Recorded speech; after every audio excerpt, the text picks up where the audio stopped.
guys, this video has been going viral.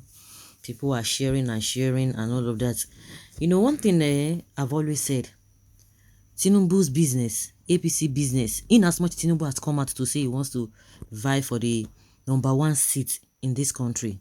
So his business is everybody's business. Whether you are in APC, whether you are not in APC, whether you are in other party, whether you are a card-carrying member of any of these political parties, or whether you are part of APC, it is your responsibility to check every candidate coming up, their antecedents, their manifestos, and all of that. Because one thing is that everybody will be partakers whatever that happens at the end of the day. Be it good or bad, you are going to be partaker of it no matter what. And I remember the same thing some people were saying when Buhari was coming in. I could remember Fayose then. He was talking, oh, this man was not fit. Buhari was not this, was not that. People say, go and sit down. You guys are corrupt. Because Nigerians were tired. A lot of Nigerians were tired. There could be some kind of manipulations.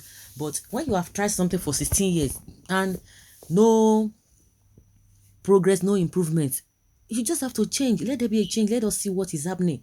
But unfortunately, as soon as Buhari came on board, all the majority of them in PDP and other party, they began to join the APC. And now the APC has even collapsed. The 8 years of even we have not even gotten to 8 years old, 7.5 years of APC now is even worse, 100 times worse than 16 years of PDP, because they will tell you, oh, 15 years, 16 years of PDP's misrule. But this 7.5 years is worse. And the issue now is that people were talking about how Buhari was not fit because he was not okay. But say, no, forget it. But see all the things happening now. For those of you who supported him and those who did not support him, all of you, everybody is partaker of the problem he has created. The same thing is happening now. Some people are saying, forget it. They are still standing. That forget it. Or at least the way this man is standing, the way they were holding him, they were using ties. Because if this man is not old and is walking like this and is like this, that means, let's say we are not even talking about it, that means he must be drunk. Because it's only someone who is drunk that will be walking, the way he's walking. But for as far as people know, as far as we can say, if he's not drunk, that means even people who are even older than him, according to the age that even presented, because if he's that age he claim he is 70 years old, that means he's sick. Because people who are 70-year-old who are not even sick, they can't be walking and can't be misbehaving the way he's been talking, back and forth, and you don't even wonder, they can't even take any meaningful thing from him. It's either he's sick or the old age is even getting at him. And people will tell you, oh, so be old. That's maybe you don't want to get old. Forget all those rubbish. Those who are old, we know where they belong. Those who are between their 30s and 40s, you know what they can do. If you are 40s to 50, you know what your body can carry you. You can't compare somebody who is 45. You can't compare somebody who is 48 or 50 years. You can't compare that person to somebody who is 25. It's not possible. What your body could take when you are 25 is not the same thing. Even when you get closer to 30 something. That is what some people are concerned about. It's not by start to intimidate people where maybe people don't want to grow old. Seriously. And that is why some people will use some things, propaganda, to intimidate other people. But look the other way when the reality sets in. Peter Obi's business, whatever mistake they are making or whatever you think that is going wrong in that party, it is everybody's business. Let everybody analyze it. If there's something you see that that is not working well, you have to say it, because it might win. The same thing applicable to Atiku. He might win, and if there are some things that you are looking, you are taking for granted. If the person wins, that means you didn't talk about it, and it means that you were okay with it. And once they come in, they will tell you, oh, that was what you knew, but you were concentrating on other people.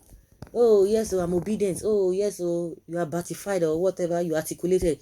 If you don't check their SSs, that is to tell you that you don't know what you are doing. Some people are just just to relegate other people, just to castigate for nothing. If you castigate somebody and you say somebody has done this or somebody is not fit to get into this position, you are going to argue it out. And some people can bring superior arguments to counter that your argument, and that is where we can have balancing. Maybe you have a certain mindset towards somebody, and you come out and say, oh, this is the reason why I don't want to support this person. And somebody will come out with a superior argument, and you begin to say, no, I never even thought it that way. I have never reasoned it that way. Oh, maybe you're having a point. That is the essence of all this thing. When you can see something clearly, see this man clearly, see the way the other guy by the left, at least you're facing the video, the other guy on a orange cap, the young guy too, he was holding him back. See, the other one was trying to help him to adjust his agbada, because I don't know why they should all be that. We have some people who are even behind him, who are walking behind him, but then, you know, it's just unfortunate. Some people just believe that, oh, I'm close to the people who are going to be in power. So if I'm close to them, that means my problem is solved. So I don't even want to know what other people are even going through, those who are not close to them. So me, I just want to do, and I will support them, because nothing goes for nothing. But they don't even consider other people. They don't consider other Nigerians. And what kind of a society is that? If you have a system that is working, you don't need to attach yourself to all these government officials. How many times have you seen all these all these politicians in the developed country? They want to take selfie. They want to outside service. They even blast them. If you do anyhow, they'll blast you, because they are the one paying your bills. They are the ones paying your, funding your lifestyle, and they are paying taxes, everything, and they are using it judiciously. So why should they want to attach themselves to be worshiping you? It's not going to be happening. But because these guys, they have done all manner of manipulations, they have intimidated people in all manner of ways, and that is why people are kind of afraid of them. It's either because of their poverty, or because of using the security men to wage war against them, or to intimidate them. And that is why the saying is, if you cannot beat them, you join them.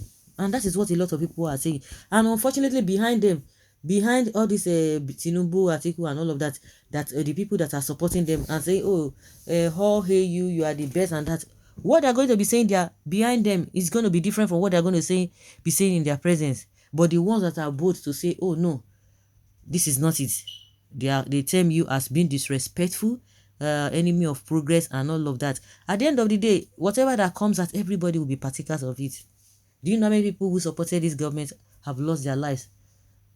The only offense they committed is that they were Nigerians, and Nigeria and the government and those who they put in place to do the needful were unable to secure them, to provide for them, and to protect them. So guys, let us hear your opinion and have your take on this. Thank you.